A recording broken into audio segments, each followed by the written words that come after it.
Buonasera, ospite di questo nostro approfondimento settimanale che TVA è solita fare è il direttore del gruppo ERAP, il dottor Pietro Asaro, che ringraziamo per la sua disponibilità. Grazie dottore Grazie Asaro a voi di per avermi averci ospitato. onorato della sua presenza. Grazie a Ecco, il voi. dottore Asaro è il responsabile di un grosso gruppo che è l'ERAP, denominato diciamo importante nel settore della formazione professionale. La formazione professionale in Sicilia è un settore estremamente importante, in continua evoluzione e destinato chiaramente all'attività lavorativa dei giovani che cercano uno sbocco appunto nel mondo dell'occupazione. Dottore Asaro, prima di iniziare a parlare delle sue varie tipicità del lavoro, ecco, gradirei sapere una cosa anche per i nostri telespettatori. Cosa l'ha spinta a imbarcarsi, diciamo, a indirizzarsi verso il mondo della formazione professionale, che vorrei ricordare da oltre 20 anni lei, diciamo, segue questo percorso. Qual è stato il leitmotiv che l'ha spinta proprio? Lei ha fatto tantissime attività, lo sappiamo, ho letto anche un po' il suo curriculum, ma da oltre 20 anni, credo 24, si occupa in particolare della formazione. Cosa l'ha portata a dedicarsi alla formazione? Allora, la genesi dell'ERAP, e quindi in questo caso della formazione, nasce nel marzo del 1996. Nasce nel marzo del 1996 proprio perché doveva dare lo sbocco formativo ad un'altra azienda che comunque già esisteva dal 93, e cioè Mondo Vacanze, che svolgeva e svolge servizi turistici in tutta Italia. Per formare gli animatori turistici, e quindi solo in quel caso facevamo un solo tipo di formazione direttamente nei villaggi, avevamo bisogno di, in un certo qual senso, legalizzare questa formazione che di fatto esisteva, ma non aveva la veridicità di qualifiche professionali legali rilasciate tramite corsi di formazione regolarmente autorizzati. Pertanto nasce l'esigenza nel 96 per fare direttamente i corsi nel settore del turismo, tant'è che nel 96 i primi corsi che abbiamo fatto sono stati quelli per dare sbocco d'esigenza a quelle che erano le richieste formative di Mondo Vacanze, a quelle che erano le richieste formative ai villaggi turistici che noi fornivamo, non solo come animatori turistici, ma anche per quanto riguarda la sala, la cucina, il bar e i servizi annessi. E quindi lì, e parlo sempre del 96, corsi di ristoratore, corsi di front office, corsi di direttore alberghiero, corsi di giardiniere, perché è sempre connesso al mondo dei villaggi turistici. Quindi tutti i corsi fatti perché comunque, e questo è il leitmotiv della nostra azienda, legati al mondo del lavoro. Non fare formazione fine a se stessa, ma formazione legata al mondo del lavoro. Quindi lì nasce, lì è la genesi nel 1996. Poi, negli anni, e comunque da mettere in conto che dal 96 ad oggi siamo passati 23 anni, negli anni per una serie di motivi ne sono nate le esigenze di aprire più enti in varie province, e quindi oggi il nostro gruppo insiste in varie province, ed esattamente provincia di Agrigento, di Caltanissetta, provincia di Enna, provincia di Ragusa, e abbiamo belle strutture su Palermo e Catania. Ma dovremmo Ci mancherebbe solo Siracusa. Ci mancherebbe Siracusa, gli estremi ci mancano, e cioè se guardiamo la Sicilia e la sua piantina, ci mancano, gli estremi sono Trapani, Messina e Siracusa. Ci stiamo attrezzando, anche perché stiamo allargando la struttura operativa centrale, perché diciamo, il quartier generale risiede ad oggi a Canicattì, anche se negli anni forse per motivi logistici sarà trasferito il quartier generale a Palermo, perché si è legati a quello che sono gli assessorati, la Regione Sicilia e quant'altro. Però ad oggi il quartiere generale risiede a Canicattì. Quindi anche nelle province dove ad oggi manchiamo, cioè Messina, Trapani e Siracusa, ci stiamo attrezzando per aprire enti entro il 2019, entro l'anno solare. Devo sottolineare una cosa molto importante. Il nostro non è il classico ente di formazione che eroga servizi per quei 5-6 corsi di formazione che sono i soliti. Noi abbiamo, solo per quanto riguarda i corsi fatti con l'autorizzazione della Regione Sicilia, circa 70 corsi autorizzati, che mi creda è un'offerta immane e che non ha nessuno. Certo che detto da me non è credibile, detto da me. Invito a chiunque ad andare a vedere la nostra offerta, i corsi sono già autorizzati, quelli pubblicizzati, abbiamo circa 70 corsi distribuiti ovviamente nelle varie sedi, perché poi ogni sede e ogni territorio ha più richieste alla sua tipicità, diciamo. esatto, per alcune figure professionali in base alla tipicità territoriale, se siamo in zona di mare, se siamo in zona di montagna, se siamo in zone prettamente agricole, se siamo in zone industriali, quindi dico, le differenze ci sono in base ai territori dove siamo, però è vero che comunque diamo a chiunque, e nelle 25 sedi dove insistiamo attualmente, l'opportunità di scegliere un catalogo di 70 corsi. Ora, un catalogo di 70 corsi regolarmente autorizzati non ce l'ha nessuno in Sicilia.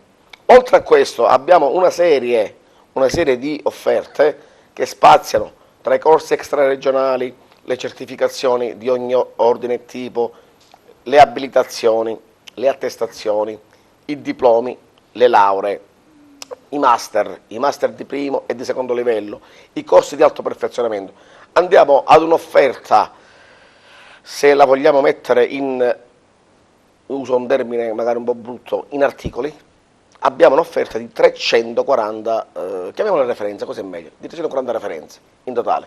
E quindi quando chiunque entra nelle nostre sedi, ma soprattutto anche nei nostri infopoint, perché alle nostre 25 sedi la nostra struttura vendita gigantesca, che è presente anche a Messina in questo caso, che è presente anche a Siracusa e che è presente anche a Trapani, perché è vero che in queste tre province non abbiamo la nostra sede, che ad oggi insistono lì, però abbiamo degli infopoint. Quindi chiunque va, sia nella nostra sede che nelle nostre 340 infopoint, trova questa immane offerta. Dicevo poco fa che noi abbiamo al lato alle nostre 25 sedi questi infopoint che sono strutture di vendita che sono allocate presso patronati, sindacati, studi, cooperative, associazioni e quant'altro, che fanno da sportello vendita e di orientamento nei confronti di persone che vogliono comunque fare i corsi con noi. Quindi di fatto, se mettiamo in conto che queste 340 sportelli vendita sono in quasi tutti i comuni della Regione Sicilia, la nostra presenza è capillare. Vero è che la formazione di aula e la formazione che viene fatta nelle nostre strutture insiste e si trova in 25 strutture. Quindi ad oggi non è più ovviamente l'ERAP del 96, ma è l'ERAP del 2019, proiettata ancora di più nel futuro e che deve dare sempre risposte alle esigenze per formare persone che, mi creda, vadano a lavorare, perché veda, io dico sempre, noi abbiamo un'utenza di circa 2.000-2.300 iscritti al mese, parliamo di 25.000 iscritti all'anno, però in totale, tra corsi, diplomi, laurea e quant'altro. Ma ritorniamo sempre ai corsi, chi viene da noi paga, quindi da noi chi viene e paga, viene veramente perché ha un obiettivo, che non è avere l'attestato fine a se stesso, perché le posso dire che la percentuale minima di quelli che fanno i corsi con noi, regolarmente autorizzati, è perché vogliono avere una qualifica o acquisire delle competenze o delle nozioni, ma un buon 90% è perché già comunque lo vanno a spendere, distribuire nel mondo del lavoro. Addirittura molti si qualificano con noi perché già lavorano in quel settore, che può essere settore quindi commerciale. Vogliono una specializzazione. Hanno, tipo per esempio i corsi di estetista o i corsi di acconciatore. Noi abbiamo un mare di persone che ci lavorano, ma che hanno bisogno di qualificarsi proprio perché quelle qualifiche vanno a legalizzare, sottolineo legalizzare il loro lavoro, ma questo vale anche per tanti altri tipi di corsi. Quindi ripeto, una formazione veramente endogena, una formazione che affonda le sue radici sulla richiesta vera di mercato. Noi non lavoriamo con i corsi finanziati, e questo l'ho sempre detto, anche attirandomi le inimicizie, le invidie di qualche solone della formazione professionale in Sicilia. Noi abbiamo avuto negli anni qualche corso finanziato, ma tutto finisce lì, e questo è agli atti, è documentale e si può provare in ogni modo. Il 99% delle nostre attività è solo autofinanziato, che poi spazia in una serie di settori, che partono dal corso di formazione fino ad arrivare al master, che parte dal diploma fino ad arrivare alle lauree. Noi abbiamo con il mondo delle lauree, sia tra telematiche e università paritaria, tra l'altro abbiamo un'esclusiva solo in Sicilia, per l'università paritaria abbiamo un'offerta di 43 tipi di corsi di laurea, tra triennali e magistrali, quindi anche lì un'iperofferta che spazia in vari campi e che da sempre sbocca a chiunque di andare a laurearsi in quelle che sono le sue aspettative, sempre legate al mondo del lavoro. Guardi, la formazione dovrebbe essere così, perché la formazione di secondo livello, cioè quella extrascolastica, perché il mondo della formazione professionale è normata a livello italiano dalla legge 845/78, in Sicilia dalla legge 24 del 1976. Queste leggi sono nate per normare un vuoto che c'era già 40 anni fa, cioè le competenze, le nozioni che qualunque persona può acquisire al di là dell'obbligo scolastico, perché al di là che uno è diplomato o è laureato, siccome non si smette mai di imparare, quindi il mondo della formazione venne legalizzata, parliamo di più di 40 anni fa. Noi in questo mondo, che è diciamo la formazione extrascolastica, se così la vogliamo chiamare, o l'istruzione extrascolastica, ci siamo inseriti bene, abbiamo 25.000 persone che ogni anno preferiscono i nostri servizi erogati, le nostre attività che facciamo, ripeto, in queste 6 province, e quindi è una struttura che nei prossimi anni dovrebbe quasi raddoppiare le sedi, raddoppiare soprattutto già dove esistiamo, ma ripeto nelle 3 province dove non ci siamo, quindi Messina, Trapani e Siracusa. Dottore Asolo, allora lei è un vulcano in piena, per cui c'è sempre da imparare ed è molto molto interessante ascoltarla. Ecco, come si fa a coordinare, lei parlava di 70 indirizzi, 70 corsi e 2000 persone, insomma, allora, come si fa sì. a coordinare tutto questo mondo particolarmente articolato? Allora, che io, scusi, mi faccia finire la domanda, poi la lascio. Io ho letto un suo volantino, ho visto la pubblicità e certe volte effettivamente c'è da confondersi per le tante opportunità che voi offrite. Allora, ovviamente è un lavoraccio perché gestire questa massa enorme di persone, che comunque, le dirò di più, può sembrare troppa, ma in un certo qual senso è anche poca, perché 2.000-2.500 persone poi vanno ridivise in 25 strutture formative esistenti, strutture belle grandi. Andiamo ad Agrigento, proprio perché io mi trovo in una TV agrigentina. Ad Agrigento Lei da poco ha aperto anche una sede abbastanza importante ad Agrigento. Non è che è da poco, io è dal 2012... La nuova sede, la nuova, mi riferivo. Dal 2012 io sono ad Agrigento. Nel 2017, questo lo sanno tutti, da maggio 2017... Ecco, ricordiamolo che la sede di Agrigento è a Villaggio Mosè. Ecco, dal 2017 ci siamo trasferiti a Villaggio Mosè, quindi Villaggio Mosè è uno di 25 enti che prendono parte di queste 2.500 persone, quindi di fatto è un numero enorme, ma riddivisi in 25 strutture che sono Agrigento, Caltanissetta, Enna, Gela, Ragusa, Modica, Comiso, Vittoria, Piazza Armerina, Troina, Ribera, Licata, insomma questa massa enorme alla fine viene ridivisa in 25 strutture, quindi è come se ogni ente assorbisse 100 persone al mese. Però c'è anche vero che c'è un lavoraccio da parte del quartier generale, che è Canicattì, che a sua volta monitora, controlla questa massa enorme che deve comunque essere servita, perché ci teniamo tanto a far uscire bene, professionalizzate le persone. Il nostro motto è poca aula e troppo stage, perché per qualsivoglia corso di formazione professionale, ecco la radice del professionale, quindi noi professionalizziamo delle persone, non siamo l'accademia di quinto livello, quindi noi tutti i corsi che andiamo a fare, 70 tipologie di corsi, il nostro credo è che la maggior parte delle ore vanno fatte nelle aziende, vanno fatte con un vero tirocinio, un serio stage, una seria pratica dentro le aziende. È lì che io formo i panettieri. Lei pensa che io i panettieri li formo dentro le aule?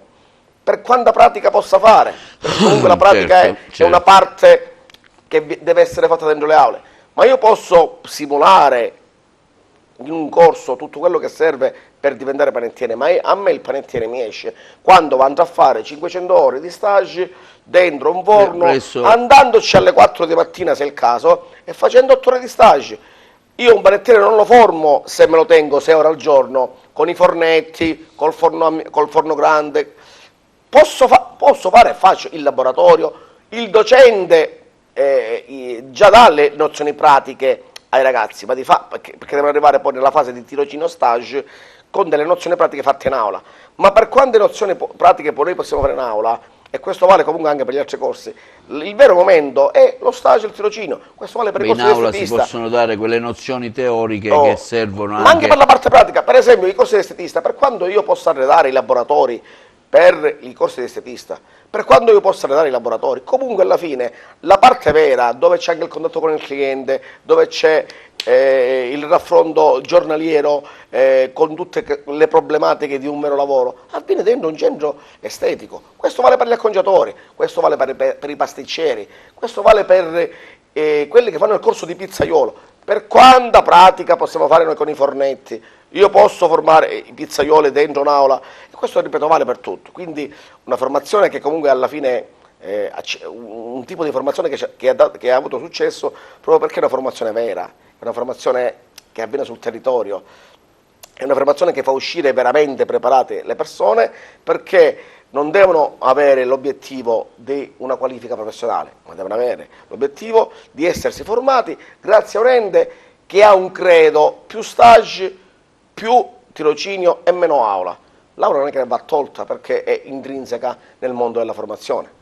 L'aula ci sta, ci deve stare, la pratica ci sta dentro le aule, nei laboratori ci deve stare, ma la parte in cui noi abbiamo sempre creduto sono gli stage fatti nelle aziende, tant'è che curiamo spesso la qualità delle aziende ospitanti, la qualità formativa dei tutor aziendali che mettono in campo le aziende. Questo, ripeto, vale per tutte le 70 tipologie di corsi di formazione professionale. Anche quando abbiamo fatto i corsi di capazienda ci siamo premuniti di prendere in convenzione le aziende ospitanti agricole, che erano aziende agricole di un certo spessore e di qualità, dove veramente abbiamo formato capo azienda. Io il capo azienda, e ritorniamo, non lo posso formare dentro un'aula, gli posso dare le nozioni tecniche, giuridiche, ma io ho formato, ci fu un anno che abbiamo fatto 2600 corsisti, cioè 103 corsi di capo azienda, e abbiamo in tutta la Sicilia fatto convenzioni con le migliori aziende agricole che abbiamo in Sicilia. Orale, tutto questo ha palesato quello che è il mondo ERAP, quello che è il gruppo ERAP, cioè la formazione fatta con vera serietà, che ha avuto riscontro poi col fatto che più della metà di quelli che formiamo, più della metà oggi sta lavorando, che si è aperto l'azienda. L'altro giorno due della provincia di Enna, contenti, ora mi hanno chiesto di andare alla loro inaugurazione, stanno aprendo 2 officine con il corso di meccatronica, che è il corso dove c'è la parte meccanica e elettronica. Cioè, sono soddisfazioni, addirittura gente che apre delle attività in una Sicilia devastata dalla disoccupazione giovanile. Quando io, tramite corsi, riesco addirittura a fare attivare imprese, per me queste sono vere soddisfazioni, al di là poi di quello che uno può fare come attività propria personale. Certo. Però c'è una soddisfazione. Io ho gente che mi chiama da 5-6 anni, che lavorano nel nord Italia come OS, e ogni Natale, ogni Pasqua mi fanno gli auguri, perché loro mi dicono: grazie al corso che ho fatto con te io mi sono stabilizzato a vita. A Rimini, a Ravenna, un anno addirittura ne mandammo 120 a Reggio Emilia, cioè le abbiamo formate subito, abbiamo trovato un canale speciale con delle cooperative che forniscono a loro volta agli ospedali, 120 persone, questi vi ringrazio. C'è la soddisfazione di aver dato l'opportunità lavorativa, in alcuni casi a vita, a delle persone tramite i nostri corsi di formazione. Ecco il credo di quello che è l'ERAP. Poi, al di là che è nato perché doveva essere l'estrinsecazione dell'attività mia, che è come genesi e rimane oggi il turismo.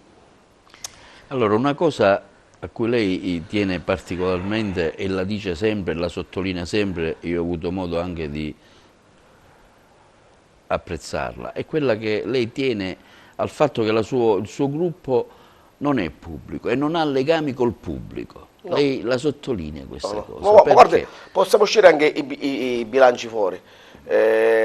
No, assolutamente. Ma inteso nel senso anche, che mantenere c'è dietro una ricerca, chiaramente, per cui voi offrite determinati corsi perché dietro c'è una ricerca Dietro che è c'è una fatta ricerca dal di vostro mercato, gruppo certo. di lavoro e non dalle indicazioni che arrivano dal pubblico, Perfetto. perché chiaramente voi andate a colmare un vuoto che il pubblico crea. Guarda, lei ha... Ecco allora che arriva ERAP. Perfetto. Attraverso uno studio attento offrite per esempio il corso di macellaio, perché Perfetto. magari in una certa zona si sta aprendo un centro commerciale e servono dei macellai. Ecco, Allora, faccio un esempio pratico. lei giusto? ha azzeccato con questo discorso in pieno quella che è la nostra filosofia, ma ha azzeccato qual è il nostro modo di lavoro. Perché io il corso di macellaio ho addetto alla lavorazione carni, perché dal repertorio esce così. Non è che lo faccio perché è autorizzabile, me lo faccio autorizzare. Prima andiamo a vedere e sondare i mercati, perché guardi, possibilmente questo corso, se lo facciamo ad Agrigento, non verrà nessuno iscritto, anche se lei ci sarebbe molto da parlare. Perché possibilmente forse poi 20 li troveremmo e dopo che vedono la qualità del corso e quello che gli viene erogato come formazione, forse poi ne faremo a caterva corsi di macellaio. Ma rimaniamo al corso di macellaio. Il corso di detto carni, noi spesso l'abbiamo fatto nell'Ennese, sarà perché sono paesi di entroterra, sarà perché lì non c'è di base dalle macellerie una formazione di base. Con i primi corsi che abbiamo fatto e soprattutto col passaparola, che mi creda è la migliore pubblicità, noi abbiamo avuto una valanga di corsi di addetto alla lavorazione carni perché li abbiamo formati veramente a quello che è un lavoro che ha 1000 sfaccettature, 1000, può sembrare un lavoro così, ha 1000 sfaccettature e si deve essere veramente preparati per lavorare in quel mondo, anche perché il macellaio del 2019 non è il macellaio di 30 anni fa, non è il macellaio che ti fa 4 fettine e un chilo di salsiccia. Oggi abbiamo il macellaio che deve essere un pasticcere, che deve essere un grande banconista, che deve essere uno in grado di fare nell'arco di una settimana 100 tipi di specialità.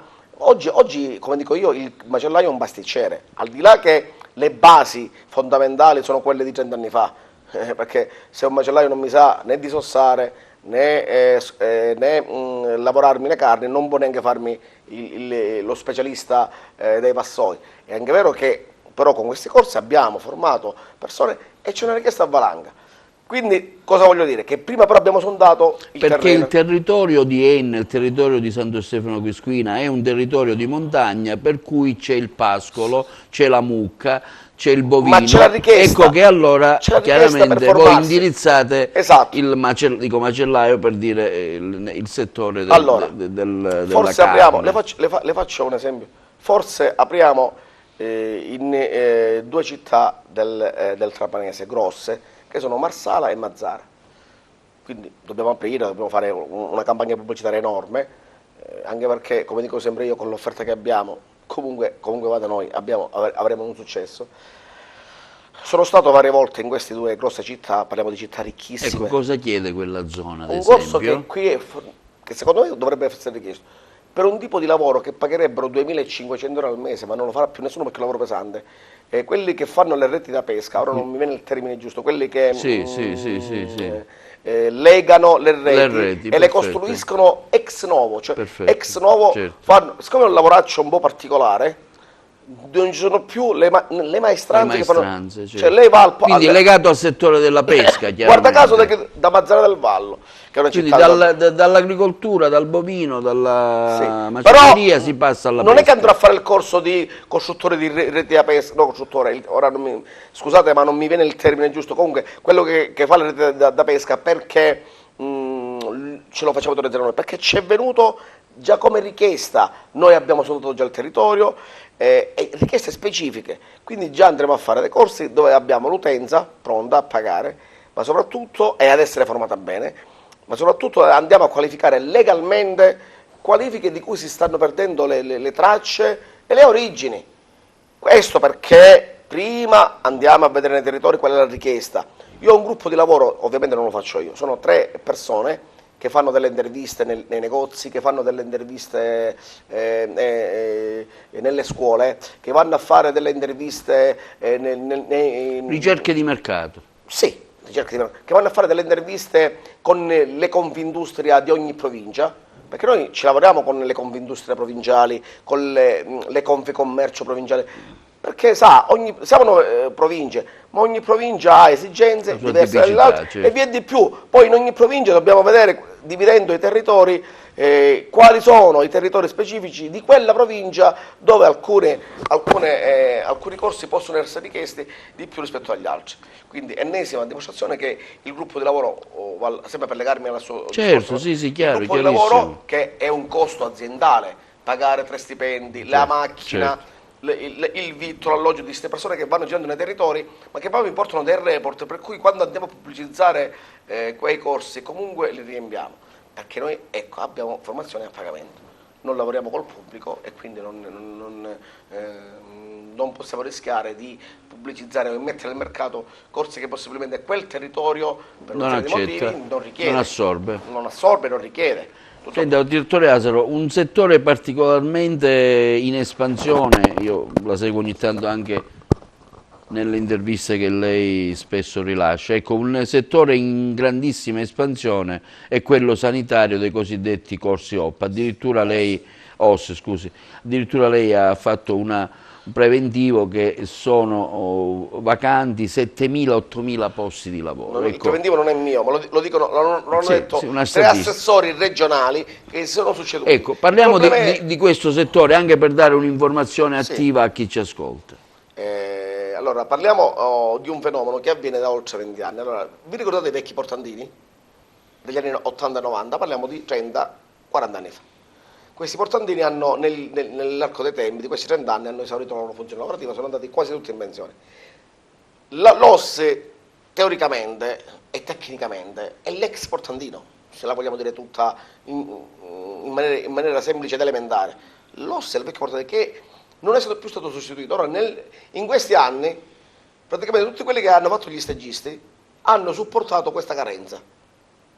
E che questo è brutto nel pubblico. Verrebbe da dire che il pubblico ha utilizzato a noi enti, che gli forniamo ogni bimestre, ogni trimestre, questa caterva di stagisti, che va bene che devono essere formati, ma vanno a riempire dei vuoti. Guardi, quando faccio io gli stagi degli OS in Sicilia, spesso c'è la gara dei capisala o dei capi reparto a prendersi più OS perché c'è la carenza di portandini. Cioè, quindi lo stagista che starà là 2 mesi e mezzo, tampona per quei 2 mesi e mezzo una figura che manca da ormai 10 anni, perché 10 anni fa se n'è andato in pensione il portandino di quel reparto. Se moltiplichiamo i reparti che abbiamo in ogni ospedale per 37 presidi ospedalieri, perché in Sicilia abbiamo 37 chiamiamolo presidio ospedalieri, in provincia di Reggio ne abbiamo 5, ma in totale abbiamo 37 presidi ospedalieri in Sicilia, escono fuori circa 7.000-9.000 OS, e sono numeri al ribasso. Se mettiamo in conto che dobbiamo fornire finalmente una volta per tutto di questi ex portandini, ora chiamiamoli OS, tutti gli ospedali pubblici siciliani, 37 ospedali pubblici, siamo ad un numero di circa 7.000-9.000. Siccome nel tempo, per una serie di motivi, nelle ASP, nella regione ha bandito i concorsi, lei, da quando è che legge il famoso maxi concorso regionale di 9.000 persone? Da quando è che se ne parla? Da 5 anni. Mi illudo e spero che questo assessore faccia una volta per tutte questo concorso. Invece attualmente si fanno solo delle assunzioni tampone, esatto, temporanee. assunzione tampone, lo stage tampone, i soldi non ci sono per... poi arriva l'altro assessore e dice no, 9.000 persone costano X all'anno, ci sono i soldi per 9.000 assunzioni. Poi arriva l'altro e dice no, quale 9.000? Ce ne vogliono 14.000 perché già 9.000 sarebbero gli OS. Mancano 2.000 infermieri, mancano circa 3.000 medici, quindi la sanità siciliana, se la vogliamo portare ai livelli qualitativi che deve avere, mancano 15.000 persone che facessero sto benedetto concorso per 15.000 persone, di cui 9.000 OS, e che andrebbe ad alzare anche la qualità di erogazione dei servizi degli ospedali e dà uno sbocco lavorativo Direttore, il settore sanitario sono solo gli OS? I corsi che fate? No, il settore sanitario non facciamo perché è particolarmente capillare. Capillare, quali sono altri facciamo corsi? altri tipi di corsi, ovviamente autorizzati dalla regione Sicilia.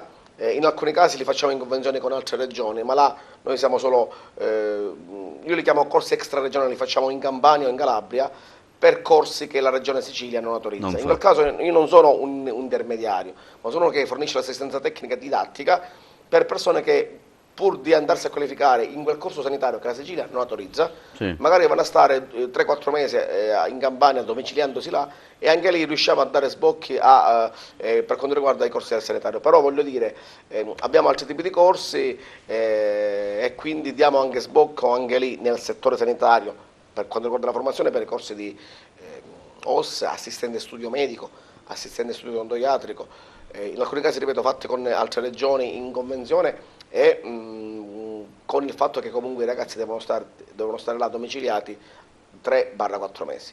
E altri tipi di corsi sempre nel settore sanitario. Da mettere in evidenza che il sanitario rispetto ad altri settori comunque è sempre un settore appetibile da parte dell'utenza. Ecco perché le persone vengono a frotte per C'è una forte richiesta. qualificarsi sì, nel mondo del sanitario, anche perché grazie a noi, grazie al gruppo ERAP, una buona parte degli OS che abbiamo formato sta lavorando, ma non da ora, dal 2014. Certo, noi gli abbiamo dato il posto della lavoro in Sicilia, li abbiamo fatti emigrare in Emilia Romagna, che per noi è stata una specie di ufficio di collocamento continuo, o in Veneto, o in Trentino, o nel Triveneto, o in Friuli, che per noi è diventato negli ultimi 4 anni una specie di però ci ha permesso a noi di fare un corso, di avere la soddisfazione che questi ragazzi vanno a lavorare, e guardi, le dirò di più, gente che sta lì da 5 anni, poi si sono anche sposati, Certo, si poi sono fanno le stabilizzati, radici, sono chiaro. arrivati là, si sono anche riqualificati, addirittura chi è partito con OS là si è fatto il corso di Super OS, che è l'operatore sociosanitario specializzato, che è un livello ancora più alto. Queste sono quelle soddisfazioni per cui spesso ci chiamano e ci dicono grazie. Allora, viviamo in un territorio, la fermo perché sennò lei non la finisce più. Invece io ho tante domande che vorrei che risponda, anche perché i nostri telespettatori sono interessati, perché oggi, ricordiamo, nella nostra terra c'è una grandissima disoccupazione, e quindi questa trasmissione può essere anche d'aiuto a chi ha un figlio, a chi ha una figlia, e quindi magari può trarre qualche indicazione. Ecco, un settore importante, siamo in Sicilia, il turismo la fa da padrona, quindi la formazione leader nel settore del turismo. So che questo è un... Ma è la mia genesi, io vengo da lì. Ecco, questa è una domanda a cui lei tiene particolarmente. Io vengo Formazione, turismo, quanto è importante? Importante legare il mondo della formazione al turismo, io ne sono un esempio vivente, perché da lì nasce ERAP, per dare sbocco a tutto quello che è una richiesta di mondo vacanze. La mia attività principale, in questo momento dire principale no, in questo momento principale è forse la formazione, oddio. Ma la genesi da cui vengo io e da cui sono nato io come imprenditore nel 1993, quindi andiamo ancora indietro, e 26 anni fa, 26 anni fa, a marzo del 93 nasceva Mondo Vacanze. E io divenni famoso ad Agrigento nel 90. Anche perché mi ricordo che lei proponeva un tipo di offerta turistica sicuramente interessante, particolare e innovativa. Sì, nel 97 io facevo stare qua i ragazzi nel settore gite scolastiche, che è il nostro mondo, dove noi siamo canalizzati bene. Noi abbiamo 2 settori dove siamo tra i primi in Italia, il turismo scolastico e il turismo estivo con i campus, che poi spiegherò. Mi presero per pazzo perché io dissi: li faccio stare 6 giorni ad Agrigento, permangono ad Agrigento, dormono ad Agrigento e i soldi li spendono ad Agrigento. E mi presero per pazzo perché per loro era impossibile fare rimanere 6 giorni le persone ad Agrigento, tra l'altro in un periodo... Ma qual era la formula vincente? Che era da febbraio a maggio. La formula era la mattina fare delle escursioni territoriali nel posto, poi dopo il pranzo facevano una specie di stage di animazione, quindi i ragazzi si divertivano, la sera il cabaret, i musical e tutto quello che viene simulato nei villaggi turistici, e poi la sera con le navette io li prendevo, gli facevo fare le escursioni facendogli vedere la Valle dei Templi di sera, che è uno spettacolo che lo dovremmo fare vedere a 10 milioni di persone all'anno, che sono quelli che non siamo capaci di far arrivare. Insomma, un circuito intero per queste persone. La mattina escursione territoriale, una mattina vai a Palma, una mattina vai a Sciacca, una mattina 2 mattine rimane ad Agrigento, e alla fine questa gente si innamorava di Agrigento. Questo succede tuttora. Io da febbraio a maggio, che è il periodo delle gite scolastiche cosiddette di primavera, io a prescindere che in quel periodo giro decine di migliaia di studenti, ma su Agrigento riverso circa 1000 studenti che in maniera ciclica ogni 6 giorni faccio stare qua, ogni 6 giorni, anzi in alcuni casi ci sono 2 scuole assieme in quei 6 giorni in un hotel, quindi faccio 20 date di 6 giorni, quindi da lì capite che sono 120 giorni calendarizzati da febbraio a maggio, e stanno bene ad Agrigento. Anzi, le dirò di più, che ora Agrigento forse offre qualcosa di più rispetto a quella che era l'Agrigento degli anni 97, quindi divenni famoso per questo, ma io già lavoravo anche con altri territori, perché le gite scolastiche non si fanno ad Agrigento, si fanno ad Acireale, si fanno a Taormina, si fanno in Calabria, si fanno in Puglia. Io ogni anno le location che mettono offerta per 20.000 scuole italiane e per molte scuole europee che vengono in Italia, perché facciamo incoming, sono circa 12 location di mare, di città, ma che permettono comunque ai nostri ragazzi di lavorare 4 mesi. E lì c'è un bacino di circa 60 lavoratori che mi lavorano proprio per le gite scolastiche dentro i villaggi o gli hotel, che seguono questi ragazzi sia quando sono in hotel che quando si spostano, facendogli da guide turistiche, quindi sono i loro assistenti per quei 6 giorni. Poi abbiamo un grosso prodotto con cui siamo stati sempre primi in Italia, o tra i primi in Italia, che sono i cosiddetti campus, che noi li facciamo da inizio giugno a fine luglio. Chiamiamole colonie estive. Noi riusciamo a fare una colonia estiva da sabato a sabato, quindi 8 giorni, 7 notti, 7 pensioni complete, la classica settimana, la riusciamo a fare a 230 Ecco, euro. Pensione completa. Era questo che la domanda che 230 lei euro. voleva dire. Ecco, il fattore determinante è legato anche alla quantità e anche, dico, al prezzo Al che lei fatto di fare gruppo, al fatto di fare gruppi, offrire, chiaramente. Esatto, di fare gruppi, quindi non il turismo individuale, non lo riempio l'albergo io. E quindi da me, noi lavoriamo con il turismo di gruppo, quindi o scuole o campus, gruppi, quindi da noi vengono minimo, da noi si ragiona ad autobus, non si ragiona alla matrimoniale, da noi si ragiona ad autobus. Certo. Quindi un autobus, 2 autobus, si ragiona sempre così. E noi in questo momento abbiamo 7 location in tutta Italia, tra cui la più richiesta che è sempre Rimini, dove una settimana da sabato a sabato è 230 euro per chi fa il campus, e abbiamo molte parrocchie. Tutto compreso, quindi tutto viaggio, compreso. pernottamento, Sì. pranzo, Incredibile. quindi un prezzo veramente incredibile. C'è il servizio di Ecco, ma autobus. come ci riesce? Questo Abbiamo è dei molta margini. gente magari che non si No. riesce a capire come Abbiamo dei margini riuscite a offrire questo prezzo, Guardi, il prodotto a questo prezzo. Il prodotto è medio-alto, è anche un periodo in cui alla fine non è agosto, è Non è giugno, un periodo luglio. Soprattutto giugno l'hotel il prezzo lo abbassa, poi arriva, se mi consente, Mondo Vacanze, che i numeri ce li ha e può, sulla virtù, sul fatto dei numeri, permettersi di fare abbassare i prezzi agli hotel. Di conseguenza questo abbassamento dei prezzi lo riversa nel mercato, quindi non va nulla di L'hotel eccezionale. guadagna sulla quantità. I margini, certo, i margini, qui parliamo di margini di 4-5 euro a pensione completa, ma le pensioni complete che noi costruiamo sia con i campus, sia con le gite scolastiche, che con il prodotto terza età, che lo facciamo a settembre, ottobre, novembre, che abbiamo anche il prodotto terza età, quindi lì andiamo a vendere una fascia che va da 60 anni, 70 anni, lì raggiungiamo numeri che sono oltre i 100.000, parlo di pensioni complete, siamo intorno a circa 20.000, 25.000 viaggiatori annui che stanno da noi almeno una settimana, perché sia quando facciamo gite scolastiche, sia quando facciamo i campus, che quando facciamo il prodotto di autunno per la terza età, settembre, ottobre, novembre, comunque abbiamo utenza che sta da noi una settimana. Da noi non esiste il pacchetto un giorno 2 giorni, non è nel nostro missing come settimana, certo. Da noi è una settimana.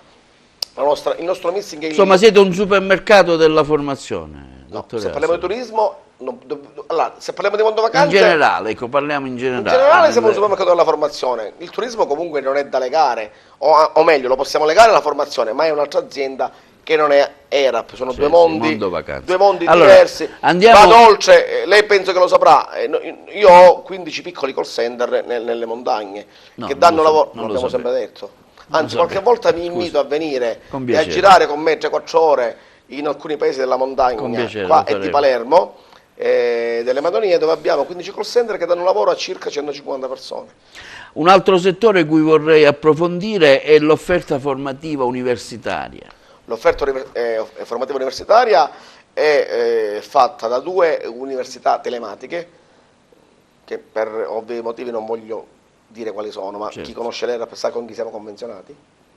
Insomma, il no- mondo della scuola, sì, ecco, sì, che è è un'università importante, paritaria, ecco. addirittura con un'università telematica già siamo sede di esami, quindi come si suol dire, le sezioni di esami vengono fatte a chilometro zero. Nella sede di Caltanissetta faremo gli esami, facciamo gli esami di una grossissima università telematica, quindi non solo il servizio che abbiamo sempre dato, ma aumentiamo anche la nostra qualità perché se prima la nostra utenza delle province di Agrigento, Caltanissetta e Enna, rimaniamo in queste tre province, andava a fare gli esami a Palermo, a Catania, ora addirittura ce l'ha a 60 km, cioè noi abbiamo gli esami, le sessioni mensili a Caltanissetta ed è un appeal in più nei confronti di questa utenza, fare gli esami nelle nostre sedi per conto di un'università telematica.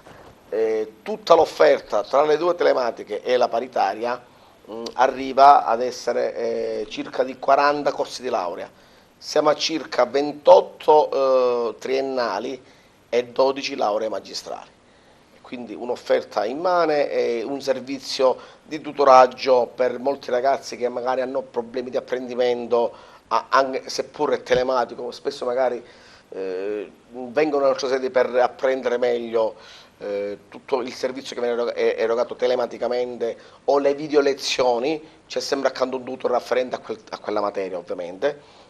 Quindi una università non solo a chilometro zero, ma un'assistenza continua, cioè non è nel nostro caso l'utente abbandonato a casa di fronte a un computer a seguire la video lezione, se la rivede, la risegue, se la rivede, la risegue, se ha problemi di apprendimento. Cioè, ecco, vuole un chiarimento, ha subito a Interveniamo, disposizione il viene nelle nostre tutor. sedi e interveniamo con i nostri tutor. Anche questo tipo di servizio ha fatto accrescere di tanto i nostri iscritti ai percorsi di laurea triennali e magistrali.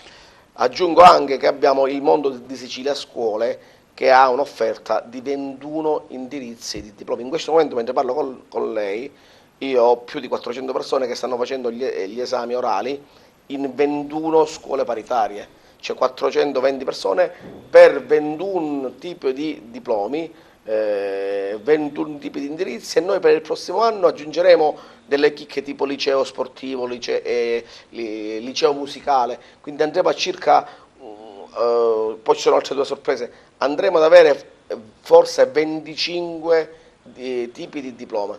Diploma non hanno molto legale, partendo da prima ovviamente che inizia la stagione, facendo un percorso regolare, ci si può diplomare in un anno. Questo noi lo abbiamo dato come servizio, un ottimo successo perché ripeto, noi non siamo il classico paritario che ha in offerta uno o due diplomi, qua da noi c'è, anche lì è brutto dirlo, un supermercato e la gente sceglie, viene assistita, ci sono i tutor dentro, i nostri 25 enti che assistono queste persone, se hanno problemi di apprendimento, le modalità di studio per apprendere meglio, per velocizzare l'apprendimento, perché spesso molte di queste persone che partecipano al progetto Diploma in un anno sono lavoratori e quindi possono dedicare 3-4 ore al giorno allo studio e quindi delle tecniche per migliorare e ottimizzare queste poche ore che hanno i lavoratori, queste poche ore giornaliere che li devono portare ad avere il diploma a giugno, C'è chiaramente il secondo uno lavoratore studio che ha regolare. bisogno di una specializzazione e quindi Io sto parlando dei diplomi. il diploma, dico, sì, in orari chiaramente extra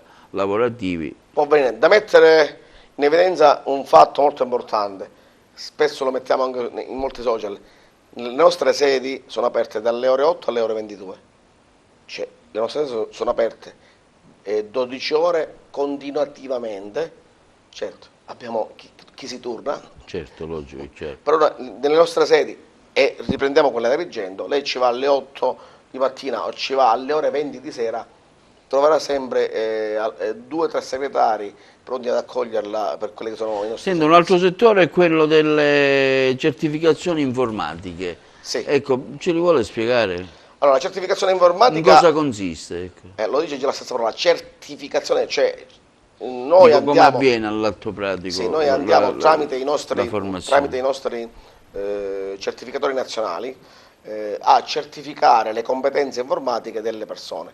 Ovviamente nella maggior parte dei casi facciamo prima un corso di informatica di un mese e mezzo, perché chi certifica le competenze non siamo noi. In quel caso noi siamo un test center dove la persona viene e viene a vedere se può superare l'esame, perché la certificazione avviene e viene data previo esame.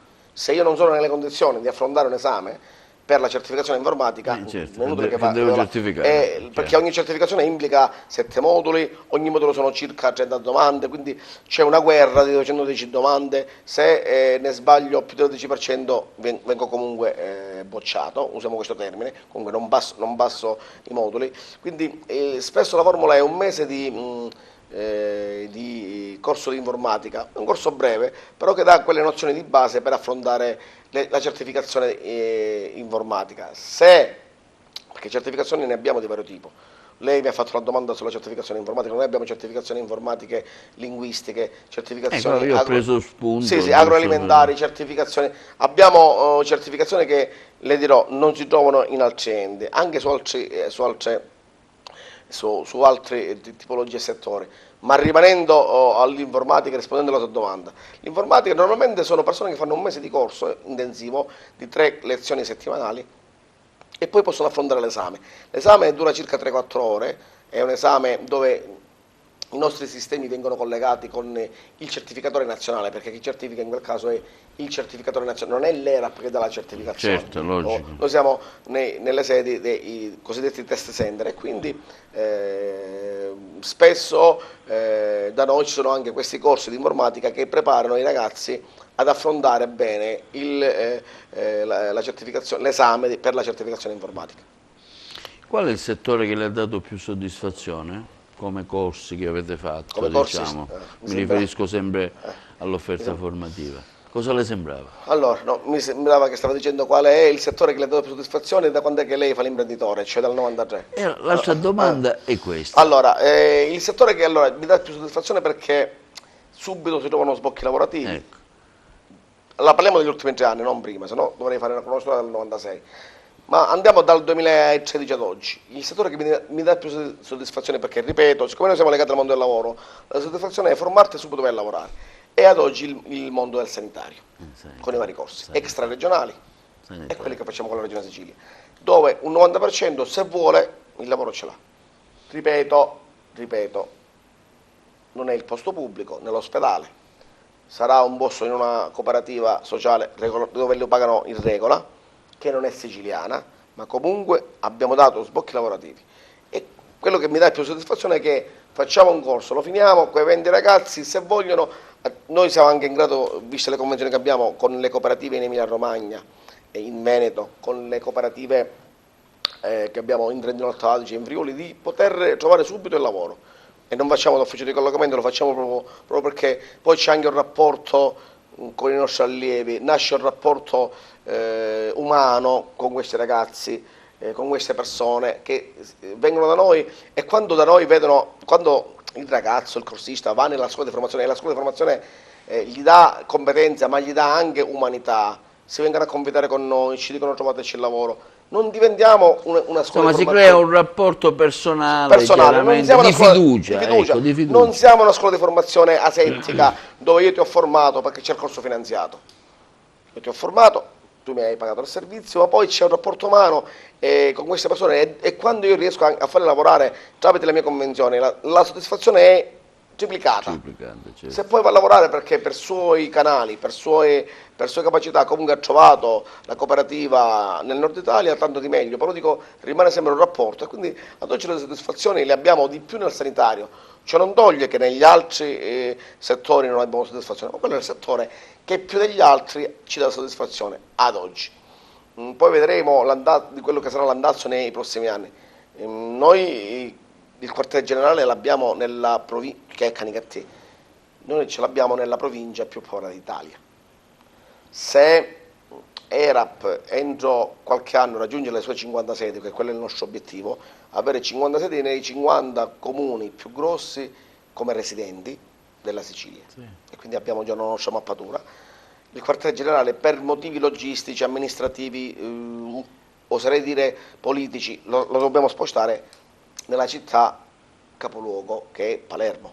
Ma al di là di questo, il gruppo fonda sempre le sue radici legando la formazione al mondo del lavoro. Nei prossimi anni potrebbe essere che ancora è il sanitario il settore che dà sempre più sbocchi e quindi più soddisfazione.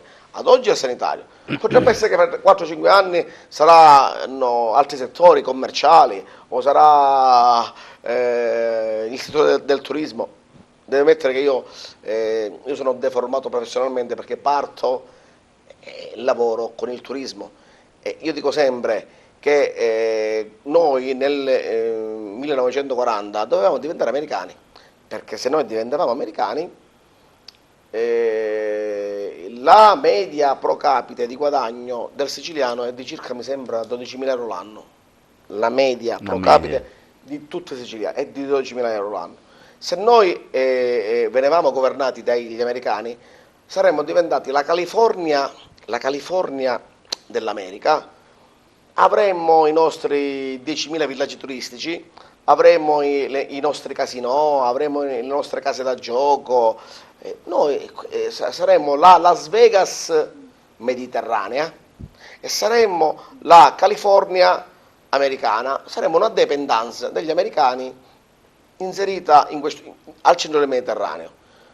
Dovremmo parlare tutti americani, le nostre scuole dovrebbero essere americane, americani, ma purtroppo non siamo americani. A proposito di americani, ecco, lei mi sta dando il là per un'altra domanda e poi insomma, ci stiamo avviando alla chiusura. C'è una fortissima richiesta di lavoro all'estero, ecco, in questo senso voi in che modo, non so se siete attrezzati o vi state attrezzando, perché moltissimi giovani per esempio vanno in Inghilterra, in particolare cercano settore sanitario, vanno in Germania, vanno in Francia, ecco, in questo senso offrite delle opportunità. Ritorniamo alla domanda di prima. Io mando a fine corso molte persone a Mannheim, c'è un problema Monaco, di lingua pure. Sì, a Colonia. Lo sa chi sono? Gli OS o gli OSA, perché gli danno 2.500 euro al mese. Certo. Avranno disagi il primo anno, ce li hanno perché la lingua tedesca è un po' certo, particolare, certo. è più gutturale rispetto ad una lingua nostra. Noi siamo latini come lingua, quindi non è che vanno a lavorare in Spagna o in Portogallo o in Francia, che ci sono delle affinità. Però abbiamo persone che sono andate a Londra a lavorare come OS, parametrandole all'euro a 2.500 euro, e quindi ci ricacciamo sempre nel fatto che anche fuoriuscendo dall'Italia, con i corsi di formazione che facciamo legalmente riconosciuti e validi in tutta Europa, quella qualifica vale a Londra, vale a Monaco, vanno a lavorare nel mondo del sanitario, che comunque è, a quanto pare, un mondo che dà sbocchi lavorativi anche fuori dalle porte dell'Italia.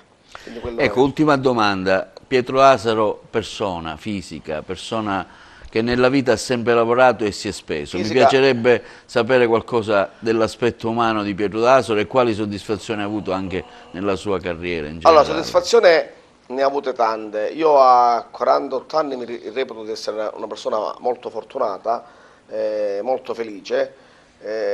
Il rammarico che ho sempre avuto è che se le stesse attività che ho fatto qui le facevo in quello che poteva essere il mio alveo naturale, perché io nasco e cresco e vengo dal turismo, se forse le attività, invece di farle a Canicattì, come quartiere generale diramate in tutta la regione, le avessi fatte in quella che è la mia culla naturale, che è Rimini, per quello che faccio io, perché la mia genesi dal turismo non è che viene, e tuttora lo faccio. Forse avrei avuto altri tipi di soddisfazioni, forse migliori. Deve capire che noi facciamo impresa nell'ultima provincia d'Italia. Certo. Noi facciamo impresa nel Burundi d'Italia. Noi facciamo impresa nella provincia che ogni anno, quando il Sole 24 Ore fa le classifiche, noi siamo al 110° posto, 109, 108, quindi siamo terzultimi, penultimi, ultimi. Terzultimi, penultimi, ultimi. Quindi non è che siamo quindi, sesti, decimi, ventesimi. Certo. Quindi ci vogliamo domandare perché sta provincia ogni volta è a quei posti. Lì dovremmo fare 3 ore di programma, ne avrei da dire, rischiando anche di diventare polemico, perché spesso per il mio modo di fare dobbiamo essere propositivi. Però voglio dire, io faccio impresa, come lei mi ha fatto domande sul mio su chi è Pietro Asaro nella sua vita privata. Pietro Asaro è uno che ha 48 anni e che ha 4 figli, che sono il motivo della mia esistenza. È una persona che lavora, e non lo dico per esagerazione, lavora dalle 7 di mattina, significa che se inizia alle 7 già alle 7 devi svegliare, dalle 7 di mattina fino alle 8 di sera, sono 13-14 ore al giorno consecutive dedicate mentalmente e fisicamente al lavoro. Pietro Asaro è un ex maestro di arti marziali che ha smesso nel 2007 di fare arti marziali dopo 30 anni, perché io iniziai nel 77 e ho finito nel 2007. E dal 2007 ad oggi la distruzione fisica sono 26 kg in più, che prima non ero tante che molti ex allievi di karate mi vedono e non mi riconoscono perché avevano di me Un'altra fotografia. Un'altra fotografia. Quindi diciamo ho messo un po' troppo come gli ex calciatori che poi finiscono di fare calcio e non vanno più nulla. E su questo però ci devo pensare perché non possiamo andare avanti così. Ma quello è un fatto prettamente di salute ed estetico, più di salute che estetico. Quindi una persona che Pietro Asaro nella sua vita privata ha le sue soddisfazioni sul campo sul privato e sul campo lavorativo. Ho cercato nel mio piccolo di dare qualcosa alla società mettendomi in politica e lo sa perché io per una serie di motivi sono stato messo da parte dal sistema della politica e lo so che è molto farraginoso da capire. Io ho troppi voti e do fastidio. Io ho troppi voti e sono ingombrante. Io ho troppi voti e faccio paura. Seconda cosa, io mi candido e dico ogni volta, signore, io mi candido, non voglio nessuna indennità, non voglio nessun tipo di indennità, anche che diventassi assessore comunale, non voglio nessun tipo di indennità. Vado oltre, sono pronto a firmare, ma è utopico quello che dico, se diventassi sindaco non voglio nessun tipo di indennità. Questo mi fa diventare una persona un po' una specie di mosca bianca o pecora nera, dipende da dove la vediamo, ma siamo lo stesso. Il punto di vista. Una mosca bianca della politica in un panorama in cui fare politica è molto diverso dal mio modo di vederlo. Allora, siccome il mio modo di fare politica è molto diverso da come viene fatta, preferisco non farla. Il rammarico è vedere agonizzare 43 paesi. Il mio rammarico è vedere agonizzare una terra che, ve glielo dico, non si riprenderà mai, ma non sono un pessimista. Io per natura sono un ottimista, per natura, ma le posso dire che questa terra non si riprenderà mai. E il mio rammarico è che uno come me, come amministratore, ha delle idee molto diverse dal classico politico, perché io sono più pragmatico, più veloce. Sarà che chi viene dal mondo dell'impresa ha un modo di vedere, di interpretare le cose molto più veloce, certo, molto più fattive, sono meno burocrate, sono più pratico. Forse a quanto pare un politico così gli agrigentini non lo vogliono. Questo non lo posso neanche dire nel mio caso perché io ho avuto sempre una valanga di voti, però alla fine il sistema mi mette fuori gioco. Lo so cosa fanno con me? Io sono Ronaldo, siccome di fronte a me è una difesa di quattro difensori che non ce la fanno, l'unica arma che hanno, mi mettono, quando io avanzo cosa fanno? Mi tendono la trappola per mettermi in fuori gioco, perché se si mettessero contro di me sul piano calcistico non ce la farebbero. Ora sul piano politico, non uso aggettivi, ma qualcuno lo dico, 4 pusillanimi, 4 miserabili, si mettono d'accordo per fare una specie di barriera contro Asaro e utilizzando azioni vili e vigliacche, perché Pietro Asaro non deve diventare consigliere comunale, perché se diventa Pietro Asaro consigliere comunale incomincia a dire tutti non dobbiamo prendere le indennità, tutti, quando sono 30.000 al mese le indennità, apriamo un centro Caritas per dare a mangiare ai poveri, cosa che io dissi in campagna elettorale. In campagna elettorale io dissi, io rinuncio alla indennità. Fin da ora scriviamo tutti i candidati al Consiglio Comunale, che siamo circa 350, che se diventiamo consigliere comunale per 5 anni l'indennità che noi guadagniamo la diamo per dare a mangiare ai poveri E gli ho fatto anche un conto, venivano da mangiare con 30.000 al mese, poi andare a mangiare a circa 300 persone al giorno, colazione, pranzo e cena, ai poveri, ai disagiati. Addirittura avevo proposito di fare anche i pranzi e portarli a casa a famiglie che magari per vari motivi non sarebbero venuti a Cino Caritas. Allora, uno del genere, per come è il sistema politico, va combattuto. Pietro Asaro va combattuto perché non vuole l'indennità e istiga a tutti a non prendersela. E questo nel sistema politico non va.